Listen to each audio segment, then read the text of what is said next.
Morning, everybody. Let's go ahead and take a moment to remember and go back through memory lane a little bit. Through the years, we all received many privileges, disciplines, and various places in society based on our own personal discipline and our own mental discipline. So, for example, one of those many privileges is Rotary, as everybody knows. We also have the right to vote and the right to give blood. As a senior, I've also looked through some of the years at the campaigns for political advancement, and when they say a picture's worth 1,000 words, a picture of this banner behind me says at least 24,000. So, I'd like to take a look at how, instead of following the disciplines we have set, how some of the big-time politicians in campaigning have seemed to have forgotten. They start out good, and I see a lot of people in here who might be running for office. Don't worry, you guys don't apply to this. And we see that as pressure builds, that's when they crack. Because when it concerns the truth, all we get is their side of it. We don't get the whole truth as it is, fact from fact, detail to detail. And my history teacher, Miss Matthews, she always told me in AP history is a matter of sorting through the gray area. Did it happen, or was it merely speculation? Well, in regards to campaigning, when they fail to tell the truth, they also fail the other parts of the test. Because when we ask if it's the truth and they fail that, they fail to present a fair image to everybody. They don't give a fair image of themselves or their opponent or the situation at hand.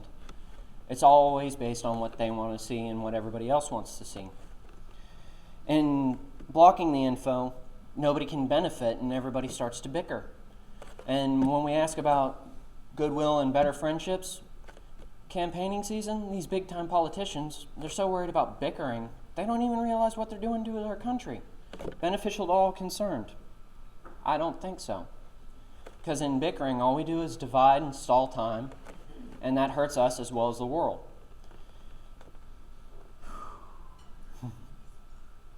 And what I think the best route for them is self-honesty. They give the truth of themselves, the situation, and be honest about it. Everybody gets a fair view of it. They all get a good chance to help represent their country and to benefit the entire world by extension. Because when we act with one mind and one heart, instead of stomping on toes, which I'm pretty sure some people are familiar with, I had a pastor a couple years ago, you guys might have known him. His name's Dale Flowers. At church we called him the toe stomper, but anyway, back to topic. When they stomp on the toes, that's when everybody starts to get hurt. And when you kick the political puppy, nobody starts feeling well.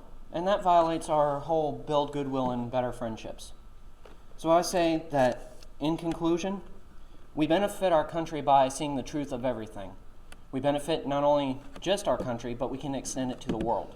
Because how are we benefiting ourselves if we can't work for others? We say we're a godly country and everything, but we don't always see it.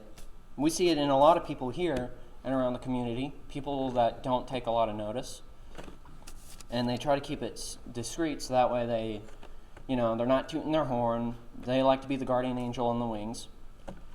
But what we should see from politicians is if we are a godly country, we should start acting it. We should tell the truth. We should be fair to all concerned by giving our truth. And by extension of being fair, we keep everybody happy. And when everybody's happy, everybody can be healthy. And when everybody's healthy, they benefit not only themselves, but the entire world. We're supposed to do good works, and we're supposed to pass it on. That's how it's supposed to be. But it's all up to them. So, in conclusion, I'd like to ask everybody to consider this when they see all the ads.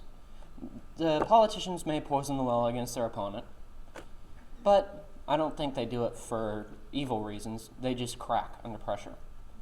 It was good having the opportunity to speak with you guys here this morning, and I'd like to thank everybody for being here, including my mentors, Mr. Flynn. He's helped out a lot, and I'll see you guys around.